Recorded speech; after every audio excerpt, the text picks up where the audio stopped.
the attempts made to effect a revolution in the state by means of the death of the first consul had given rise to reflections on the inefficacy of a lifelong tenure of the supreme post. For many months, people had been struck with the necessity of creating a hereditary title, to which the life consulate appeared to be a preliminary. The first consul's household and family took great interest in this important event. In the drawing room with the ladies and gentlemen in attendance, this question had been the subject first of aside and then of general conversations, and the almost general wish expressed was that a hereditary title might be created. Josephine desired this also, although she sometimes expressed to people who were in her confidence that the prospect of the elevation of her husband to a hereditary dignity inspired her with some anxiety for her future. The Senate had given the hint 2 months previously in an address presented to the first consul, and this example had been followed by the other bodies in the state. The conspiracies and the machinations of the princes and of the exiles on our frontiers dispelled many hesitations on this point. The tribunate took the initiative in this matter, and the council of state was consulted. 4/5 of the votes were in favor of heredity. The first consul was now present at the sitting at which this proposal was discussed. Hearing that the debate had been an animated one, he desired to have the signed opinion of each counselor of state. He showed no more disfavor to those who had opposed the proposal than to those who had approved it. As a matter of fact, he felt respect for those who did not blindly subject their opinions to his own. They had no reason to repent, having freely and in good faith expressed their way of thinking. His confidence even was forfeited by those who abdicated their independence before him. Although the vote of the council of state was not requisite, the first consul attached importance to the opinion of a body which was justly reputed for its intelligence, and which, though apparently in his hands, was known for its independence. The wish expressed by the tribunate and joined in by such members of the legislature as were present at the time in Paris during the vacation of this assembly was carried to the Senate. On May 18th, a senatus consultum was promulgated by which the hereditary imperial dignity was conferred upon Napoleon Bonaparte. The popular vote confirmed that of the great bodies of the state out of 3,524,254 electors who registered their votes in the books prepared for this purpose. 3,521,675 voted in favor of the proposal which called Napoleon to the imperial throne. There were only 2,579 opponents. At the end of the sitting, during which the first consul was proclaimed emperor, the Senate proceeded in a body to St. Cloud to present him with the senatus consultum, which they had just passed.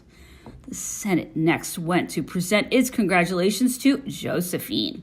The palace presented that day an aspect of bewilderment and surprise, which contrasted with the serenity of the man round whom all this movement centered.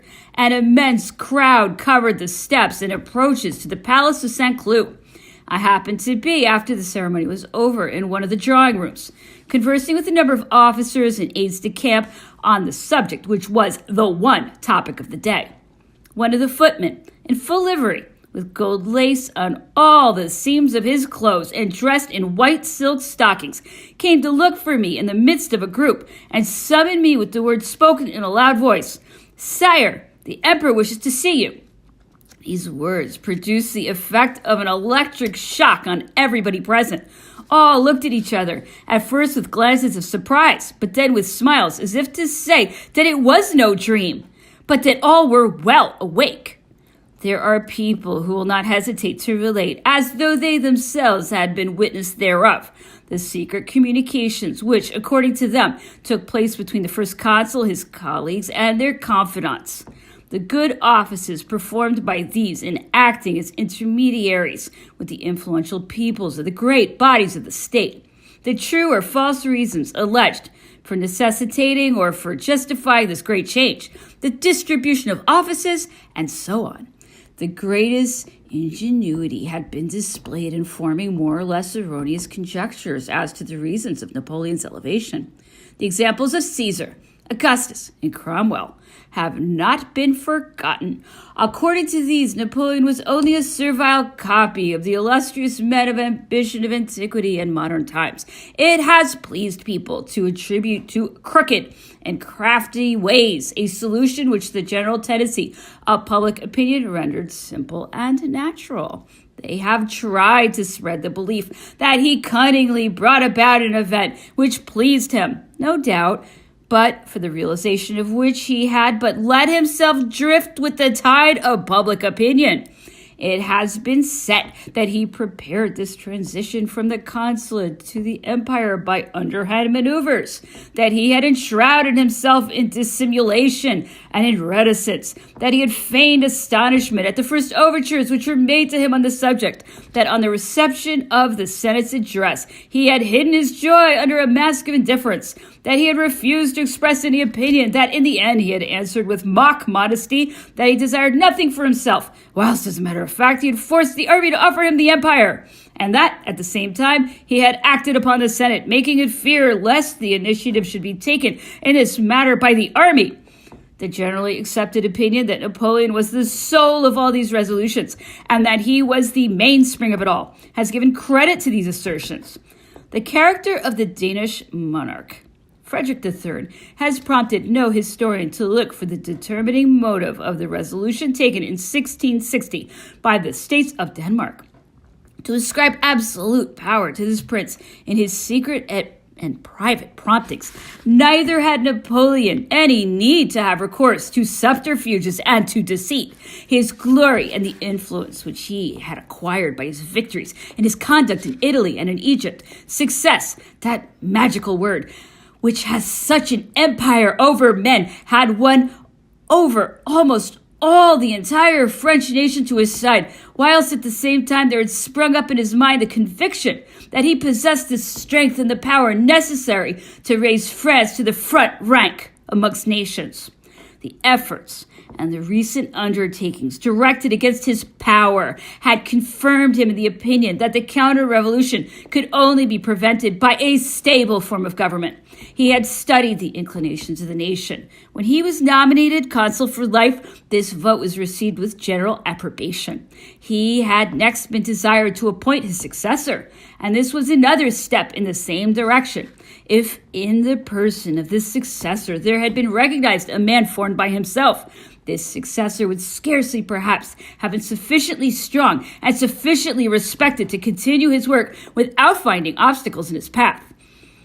Had he been a general rendered famous by his victories, as Moreau, for instance, or any other, the first care of the newcomer would probably have been to destroy his predecessor's work. When the fermentation which the questions of lifelong tenure of the supreme post, of the appointment of a successor, had provoked, had awakened the idea of a hereditary title, it was found natural that the great bodies of the state should seek out the solution of this question without being driven to do so. France was profoundly impressed with the dreadful excesses of the Reign of Terror and with the flabby regime of the Directoire. As the dangers which Napoleon had incurred were remembered, and the apprehension arose as to what fresh dangers might be menacing him, anxiety was felt as to what would become of France after he had gone.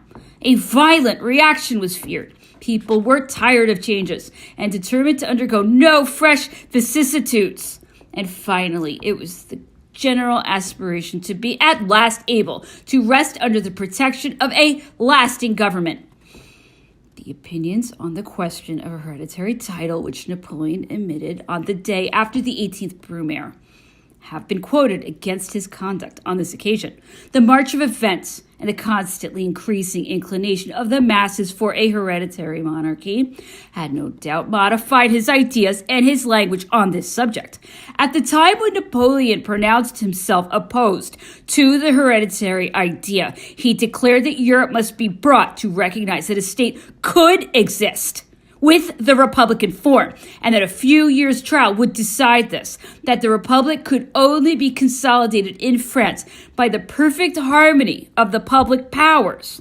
Experience had demonstrated the want of such harmony. The opposition which Napoleon had met with in the assemblies against his plans of reform gave him cause to fear a resistance, which as time went on might become systematic. The tribunate's opposition was not popular. The nation sympathized with its chief and applauded the acts of his government. It desired to preserve this government by placing the power of its chief magistrate beyond the uncertainties of hazard, and its government system beyond the reach of the assassin's dagger. To this feeling were due the addresses made by the army and the principal civil functionaries, also to the address of the Senate asking Napoleon to complete his work. This almost unanimous state of public feeling legitimized Napoleon's secret ambition, but he had reason to be surprised at the facility with which people hailed a change towards which he was driven faster than he cared to go. It was therefore unnecessary for him either to abuse or to force public opinion.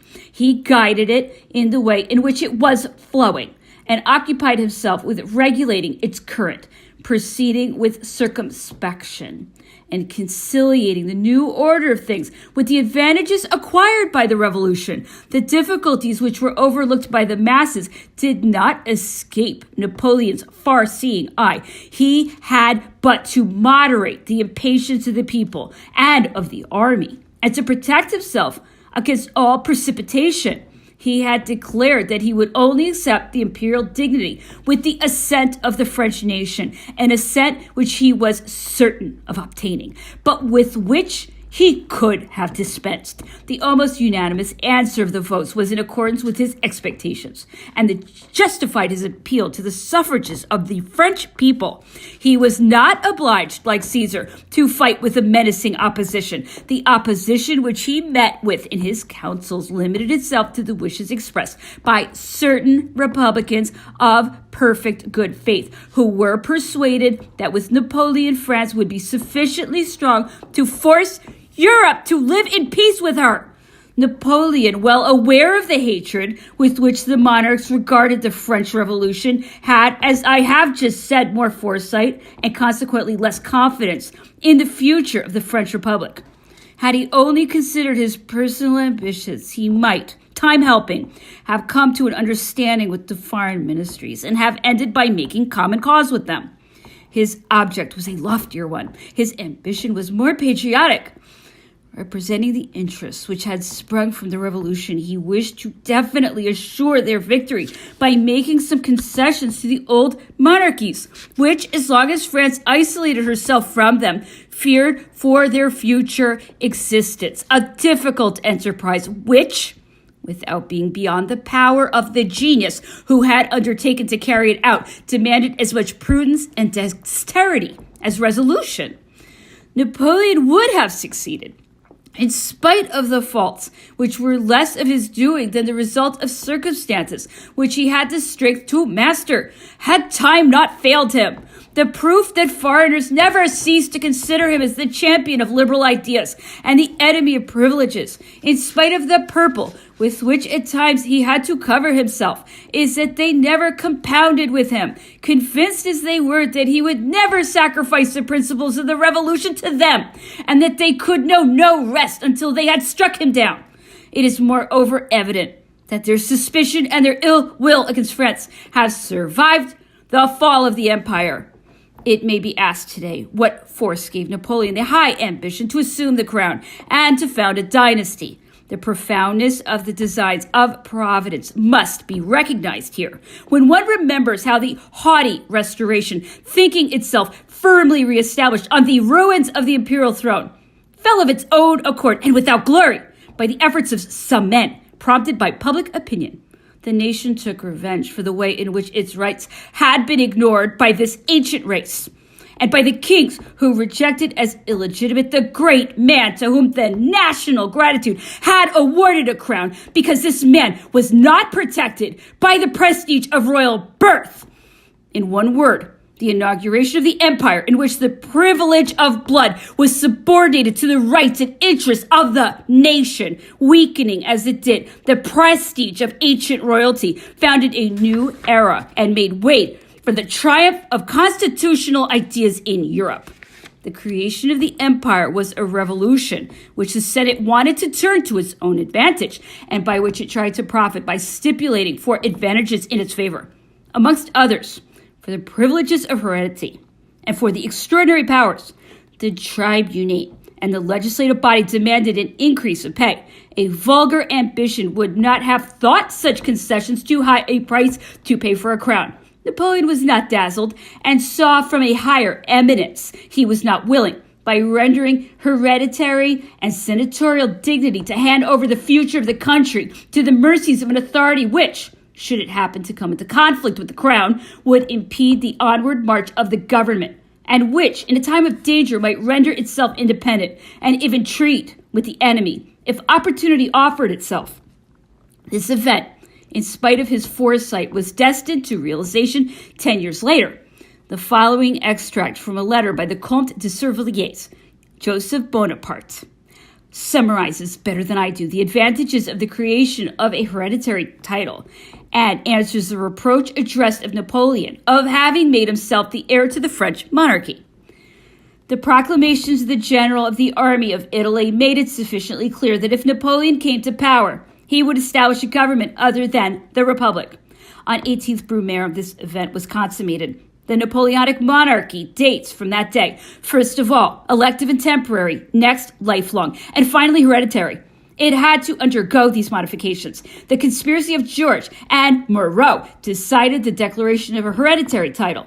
With Napoleon as consul for a period, a coup d'etat might overthrow him. A consul for life, the blow of a murderer, would have been required. He assumed hereditary rank as a shield. It would then no longer suffice to kill him. The whole state would have to be overthrown. The truth is that the nature of things tended towards the hereditary principle. It was a matter of necessity. The French monarchy had feudal rights, an exclusive and privileged nobility, a venality in public departments, entail, parliaments, convents, and land-owning clergy, and a confusion of the public treasure with that of the monarch.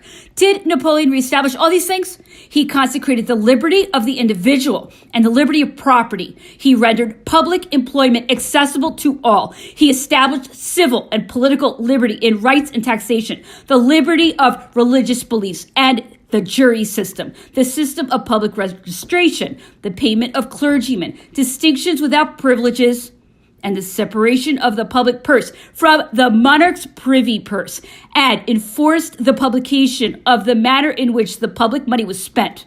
The institution of the Legion of Honor preceded the proclamation of the empire. But the decoration, instead of being awarded only to special and exclusive classes, was bestowed in return for services of every kind, and was the reward of all kinds of talent. There was a monarch, but he was an emperor and not a king. It was neither hazard nor caprice, nor a puerile vanity which induced him to take one of these titles in preference to others. The constitutional imperial monarchy was a monarchy, since monarch there was, but it was something very different to the French royal monarchy. The trial of the Duc d'Enghien was the first act of the great drama which ended in the condemnation of George and his accomplices, hatched by the exiles, at the head of whom the French princes figured, and whose agents were two famous generals, Pichegru and Moreau. The plot was, as I have already said, financed by England, who placed the resources of the state and the culpable connivance of her diplomatic agents at the service of the conspirators.